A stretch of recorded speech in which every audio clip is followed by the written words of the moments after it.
시편 103편은 가장 열정적인 시편 중 하나라고 합니다.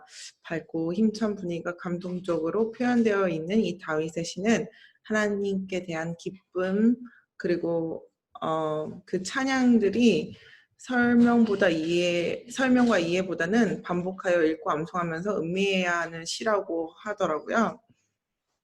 저도 시편 103편을 들여다보면서 더 자세히 시편을 이렇게 설명하는 글을 읽게 되었는데요.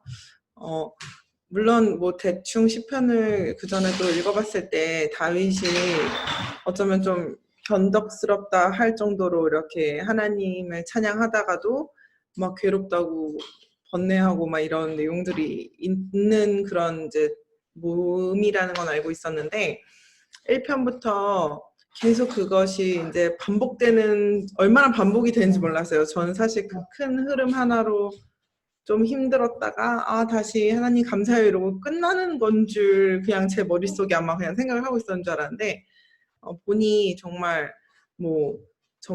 찬양하다가 실망했다가 다시 잘할게요 이랬다가 또 찬양하다가 이런 것들이 반복되는 게 시편이더라고요.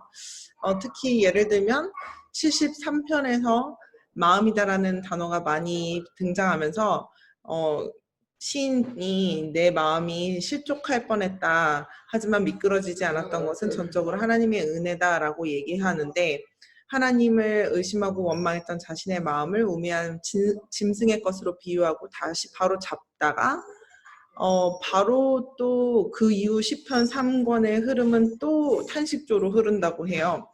그리고 나서 또 88편에서 89편은 가장 암울한 좀 시편 중에 또 하나이고 그러다가 다시 90편에서 지혜의 마음을 갖게 해달라고 강구하고 이렇게 또 찬양하면서 새로운 온전한 마음을 위해서 다짐을 또 하다가 102편은 또 다시 탄식이라고 합니다.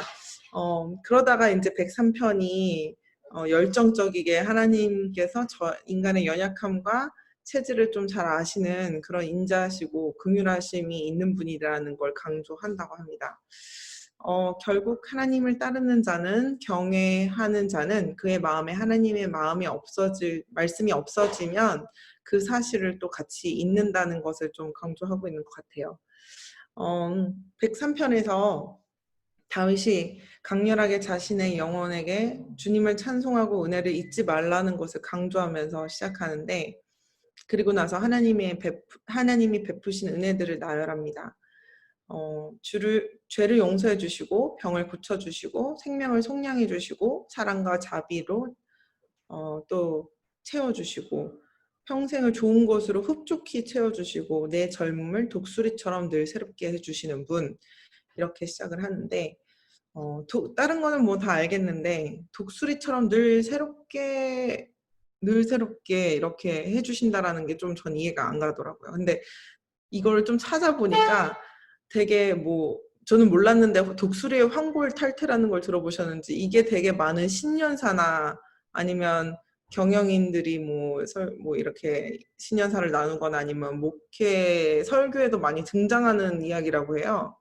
근데 사실 과학적으로 맞지 않는다고 해요. 근데 이게 어떤 거냐면 40년 동안 독수리의 인생이 40년이라고 하는데 한 반쯤 살았을 때 독수리가 노화가 돼가지고 불이랑 발톱이 무뎌져서 이거를 환골탈태를 하면서 그러니까 자신의 막 뼈를 깎는 그 독수리가 어디에 숨어서 자기의 부리와 막 발톱을 자기가 자해해서 뽑고 부리를 막 벽에 부딪히면 그때 환골탈태가 돼서 앞으로 더 한 30년을 살 수 있는 독수리가 된다고 하면서 이 이야기가 마치 과학적인 것처럼 되게 많이 인용이 됐다고 그래요. 그래서 목사님들이 하신 사실 설교에도 시편 103편 인용하시면서 이 얘기를 많이 하시더라고요. 그래서 이제 고난이 와도 독수리처럼 환골탈태를 해서 우리가 다시 한번 비상해야 된다 막 이런 파이팅 넘치는 예문을 많이 주시는데 이건 사실 과학적이 아니라고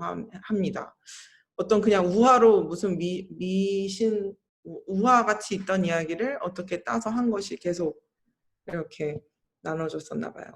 근데 그러기보다는 왜 이 시편에 그러면 독수리 같은 이가 있을까라고 봤을 때 독수리의 정말 그냥 습성을 본다면 여러분도 뭐 아시겠지만 독수리가 이제 새끼를 트레이닝 시킬 때 독수리 둥지는 또 이제 되게 높은 곳에 보통 있대요. 근데 이렇게 어미가 날갯짓을 해서 새끼를 둥지 밖으로 떨어뜨리고 그 새끼가 그러면 떨어지면서 파닥이다가 나는 연습을 하는 거고, 아니면 그때 이제 어미 독수리가 밑에 가서 날개로 받쳐서 구해주는 뭐 그런 습성이 있다고 합니다. 이것은 과학적인 거는 맞으니까. 그렇다면 그런 우리에게 젊음을 주신다는 게, 하나님은 우리가 정말 스스로 날고 비상하고 그러기를 원하신다는 것, 그리고 우리가 정말 얼마나 나이가 먹었던, 정말 우리가 그 새끼 독수리인 것처럼 어디든 내놓은 그런 어린 모습, 그런 저에게 연약한 모습이 있을 때 하나님이 우리를 언제나 또 잡아주시고 보호해 주신다는 것이 더 의미가 있지 않을까라는 생각을 해보았습니다.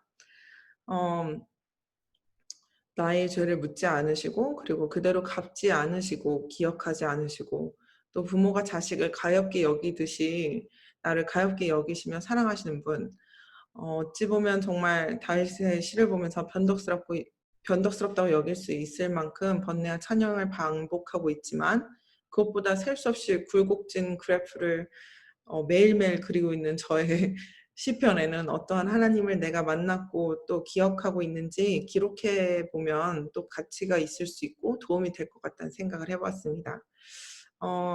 매일 아침 눈을 뜨고 맛있는 커피 한 잔의 여유도 허락하시며 때에 맞춰 산으로 바다로가 여유를 되찾게 해주시는 세심한 하나님, 함께 기도할 수 있는 친구들과 동역자들도 주시고, 또 내가 주님을 잊을 때도 나를 사랑한다고 말씀해 주시는 주님, 이것이 저의 시편의 시작이 될 수 있지 않을까라는 생각을 커피를 아까 마시면서 들었고요.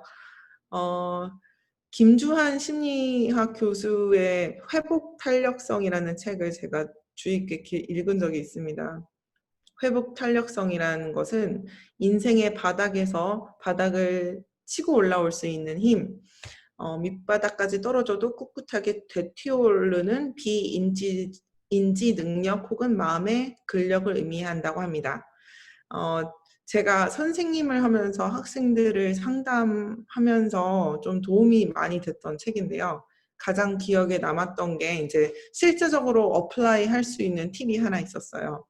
이제 이 탄력성이라는 게 근육과 같이 저희 마음을 훈련하고 열심히 이제 훈련을 통해서 이게 더 강해지고, 그래서 저희가 더 힘든 일이 있어도 더 다시 이렇게 회복할 수 있는 그런 이야기이기 때문에, 그 중에 가장 기억에 남았던 게 자기 전에 3가지씩 감사한 것을 자기가 이제 꼭 연필이나 펜으로 이렇게 노트에 쓰고 자는 그런 연습이었어요. 근데 그냥 생각만 하면 안 된대요. 저는 그냥 기도하고 감사 기도하고 자는 것도 충분하다고 생각했는데, 저희가 이렇게 손으로 글을 쓰고 자면 저희가 수면 중에 밤새도록 그 이제 손으로 썼던 거가 이제 더 도움이 돼서 더 뇌에 각인이 된다고 합니다.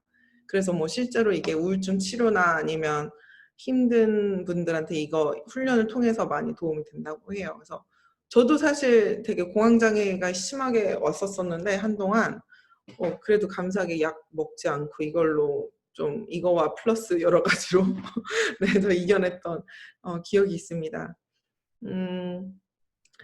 정말 힘든 이 코로나 시기, 코비드의 시기, 그리고 정말 산불도 나고, 얼마 전에 그런 짤을 본 적이 있어요. 인터넷에 돌아다니는 2020년에 더 이상 무슨 일이 일어나도 놀라지 않는 그런 커피 한 잔을 마시고 있는 사람의 모습인데, 막 저기서 막 폭탄이 터져도 그렇구나 이러고, 뭐 외계인이 내려도 외계인 막 이러는 그런 짤이에요. 이제 더 이상 2020년에 무엇이 일어나도 놀라지 않는다라는 그런 이제 풍자한 짤이었는데, 정말 슬슬 지쳐가는 분들도 많은 것 같아요. 아무래도 이제 날씨도 이렇다 보니 더 답답한 것도 있지만, 저도 또 이사도 그렇고 또 쉽게 풀리지 않은 많은 일들이 지금 있지만, 다시 한번 감사의 제목을 써보면서 정말 의미 없는 그런 감사 제목을 쓰는 것이 뭐 의미 없어도 그 자체가 하나님을 찬양할 수 있는 시간이 되어서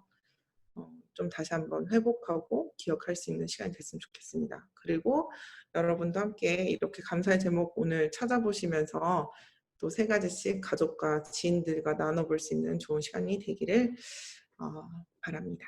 네, 감사합니다.